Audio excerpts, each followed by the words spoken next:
کی صلاحیتوں میں ایک صلاحیت یہ بھی ہے کہ جیسے ہی ابن آدم پیدا ہوتا ہے، مطلب ابلیس کیا کرتا ہے، جیسے ہی انسانی بچہ کوئی پیدا ہوتا ہے تو اپنے ٹیم میں سے کافر جن کو اس کے اوپر مسلط کر دیتا ہے، ساری زندگی کے لیے وہ اس کے ساتھ ہوتا ہے، اور اس کو کہتے ہیں حمزاد اردو میں، اور عربی میں کہتے ہیں قارین۔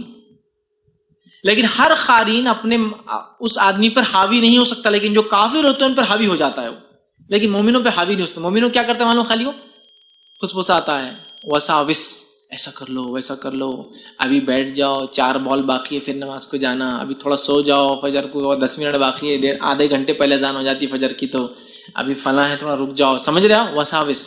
اور باقی دوسروں پر قارین حاوی ہو جاتا ہے، کافروں پہ تو سر پہ بڑھ جاتا ہے چڑھ کے، لیکن مومنوں کو وسوسے ڈالتا ہے، وساوس، ٹھیک۔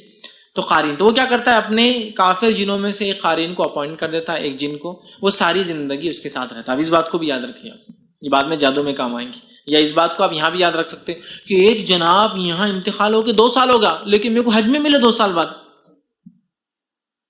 بہت بڑے ولی تھے، بہت بڑے، مرنے کے بعد بھی حج کو جاتے ہر سال۔ یہ قصے سچی ہوتے ہیں۔ آپ سمجھ گئے اب یہ کیسا ہوا؟ یہ حمزہ چونکہ ساری زندگی ساتھ رہتا ہے، یہ مرنے کے بعد لوگوں کی شکل میں آ کے ان کے عقیدے بگاڑنے کے لیے کام کرتا ہے۔ ارے انہوں نے پھانسی لی نا، روز رات میں سب کو دکھ رہے ہو، ان کی روح گئی چھ نہیں اوپر، پھانسی لی نا بیچ میں اٹک گئی، اور روز آ رہے مل رہے باتیں کر رہے فلاں کر رہے۔ یہ کون ہے؟ یہ حمزاد ہے۔ یہ حمزاد کیا کر رہا ہے؟ پوری زندگی ساتھ رہا، اس کو سب معلوم ہے، اگر کوئی کوشچن آنسر بھی کرے تو رائٹ دیں گا جواب، سب معلوم ہے نا حمزاد کو۔ آپ کے جی میل کا پاسورڈ بھی معلوم ہے اس کو، آپ ڈالتے تو وہ دیکھتا ہے نا، ساتھ ہی رہتا ہے نا۔ آپ کے بولنے کا مقصد یہ ہے ساتھ ہے آپ کے، اس کو بہت نالج ہوتی ہے، وہ آپ کے ساتھ ہے، اس کو آپ کی پیدائش، آپ کی زندگی، آپ کے کچھ ایسے کارنامے جس میں آپ اکیلے تھے وہ بھی جانتا ہے وہ۔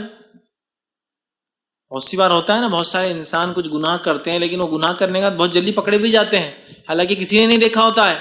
تو آج کل آپ کو پتا ہونا چاہیے کہ بہت ساری پولیس فورسز اور ملٹری بھی ایک ڈپارٹمنٹ بنا چکی ہے جس کے اندر جنوں سے مدد لی جاتی ہے۔ آفیشلی کسی ملک نے ڈکلیئر نہیں کیا، لیکن میں جانتا ہوں فلپائن اور تھائی لینڈ کے اندر ایک ٹیم ہے پوری پولیس کی جو صرف شعبدے بازوں اور کاہنوں سے کیسز کھلواتی ہے۔ کیسا ہوا ہوگا، اور ان سے فل بات تو نہیں لیکن ٹپس لے لیتی ہے۔ لندن کی جو برٹش جو پولیس فورس ہے اس کے اندر پورا ایک ڈپارٹمنٹ ہے جس کے اندر شعبدے باز اور کاہنوں کو رکھا گیا، اور سیلرائڈ ہوتے ہیں، پیڈ ہوتے ہیں، ان کو تنخواہیں دی جاتی ہیں۔ جب کوئی جرم اور کرائم ہوتا ہے تو وہ سو کے اٹھتے ہیں، اور میں نے ایک پوری اس کی رپورٹ پڑھی تھی، اور ایک ڈاکیومنٹری بھی آئی تھی کہ اس کو آفیشیل ڈپارٹمنٹ قبول کرنا چاہیے ان لوگوں نے بول کر اس میں ایمفیسائز کیا گیا، جس کے اندر ایک آدمی کو رکھا انہوں نے، کوئی کرائم ہونے سے پہلے اس کو بولتے کہ کیا کرائم ہو سکتا ہے، اب رانی جانے والی فلاں جگہ کیا ہو سکتا ہے، لوگ کرتے ہیں، تو وہ سوتا ہے اور آدھے گھنٹے کو اٹھ کے آتا ہے، اور کچھ تو ہی بولتا ہے ایسا ایسا بنا، اور پولیس بیٹھے رہتا ہے ڈپارٹمنٹ بناتا، پھر جا کے سو جاتا ہے، پھر آدھے گھنٹے اٹھ کے آتا ہے، پھر بولتا ہے ایسا ایسا، اور وہ ڈرائنگز بناتے ہیں، اور بعد میں اس کو کو ریلیٹ کرتے، ایک ٹیم ہوتی ہے جو بولتی ہے اس نے پہلے ڈرائنگ بنایا ایک تاج میں ایسا ہے، فلاں ہے، یہ پھر کو ریلیٹ کرتے ہو، تاج ہاں ہوٹل کا سمبول ہے یہ جو بتایا اس نے، ایسا بھی ہو رہا ہے، سمجھ رہے ہیں؟ تو بہرحال تو یہ جو ہوتا ہے حمزات پورے لائف آپ کے ساتھ ہوتا ہے، سمجھ رہے ہیں؟ اور یہ بہت سارے کارنامے دیتا ہے عقیدے خراب کرنے کے اندر بھی، وسوسے تو ڈالتا ہے، وسوسے کے علاوہ بھی نئے نئے کام کرتا ہے، جادو کا جب آئے گا انشاءاللہ پھر اس کو یاد رکھیے جو حمزات کو، تو یہ ساتھ ہوتا ہے۔ مرنے کے بعد ان کی شکل میں آتا ہے انسانوں کی، وہی انسان کے مرنے کے بعد ہی بابا حج کو مل رہے نا، 5 7 سال تک آ رہے، ارے ابھی یہ سال تو مل کے جا رہے، انتقال ہو کے 10 سال ہوگا، کتنے بڑے دیکھو مہان کی مرنے کے بعد بھی آتے ہیں، سمجھ رہا؟ بابا کا انتقال اور بابا ہی نماز پڑھانے آ گئے۔ ایسے جھوٹے ہوتے قصے بہت سارے، لیکن اگر سچا ہے تو کیسا ہے؟ بابا مر کر بابا نماز پڑھنے آئے، بولے اپنی نماز خود پڑھائے، تو یہ قارین، یہ رہتا حمزاد، یہ عقائد خراب کرنے آتا ہے، یاد رکھیے۔ سوسائڈ ہو گئے تو بولے وہ دکھ رہے رات میں، تو یہ رہتا ہے، یاد رکھیے، اگر ریئلی آ رہا ہے تو یہ ہے وہ، تو یہ ساری زندگی ہمارے ساتھ ہوتا ہے، تو اب ڈرنے کی ضرورت نہیں، تو آدھی رات کو اٹھ کے عورتیں ڈری نکو بولے بخاری میرے پیچھے ہوا کا، ہاں نہیں تو خاموخواہ مطلب جاؤ جی حمزاد مت تنگ کرو ہم کو، ایسا مت کیجیے، خاموخواہ ریلیشن شپ ڈیولپ مت کیجیے، اس سے خطرناک رہتا ہو، کافر رہتا ہے۔ تو صحابہ نے پوچھا اللہ کے رسول یہ کیا کرتا ہے؟ تو کہا یہ وسوسے ڈالتا بہکاتا ہے۔ تو کہا کیا آپ کو بھی؟ تو کہا مجھے بھی، لیکن الحمدللہ میرے رب نے مجھے اس پر گرفت دے دی ہے، میں نے اسے دعوت اسلام دی اور ایمان لایا۔ تو نبی اکرم صلی اللہ علیہ وسلم کا حمزاد چھوڑ کر سارے حمزاد وسوسے ڈالتے ہیں، سارے حمزاد، صرف نبی کا نہیں ڈالتا۔ کیوں؟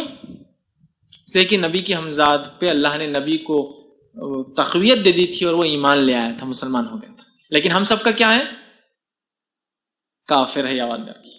ٹھیک ہے. لیکن میں نے شروع میں اس لیے کہ ڈرنے کی ضرورت نہیں. جن سے ڈرنا ہے فرشتے جو نگہبان ہیں ان سے ڈرتے نہیں. یہ کیا نگہبان ہوں گا, یہ تو شیطان کا چھوڑا ہوا ہے. ٹھیک ہے. لیکن یہ کیا کرتا ہے, نیک لوگوں کو وسوسے, اور اس کے وسوسے آپ بالکل سمجھ سکتے ہیں, سن سکتے ہیں, محسوس بھی کر سکتے ہیں کبھی کبھار. کیسا بہکا, جیسا مثال کے طور پر آپ کے کوئی بھائی کا کچھ اچھا ہو رہا, اچھا ہوتی پہلے سیکنڈ جو برا خیال آتا نا یہ ڈالتا, ارے تیرا بھائی چل جائے گا تو, پھر آپ کو فوراً بولنا پڑا اعوذ باللہ, دیکھو کیسے خیال آتا, ارے نہیں بہت اچھا ہوا اللہ نے کہا. یہ ہوتا ہے, یہ حسد پیدا کرتا ہے, جلن پیدا کرتا ہے, کینہ ڈالتا ہے, بغض ڈالتا ہے, نفرتیں ڈالتا ہے. لیکن وسوسوں کے ذریعے ہاتھ پکڑ کے نہیں کراتا, ہاتھ پکڑ لے کے کچھ کرنا ہے. سمجھ رہے آپ؟ اور یہ شروعات ہوتی ہے, اور بہت بڑے بڑے نقصانات یہ جو ہے اس کے اعتبار سے. تو یہ ہے.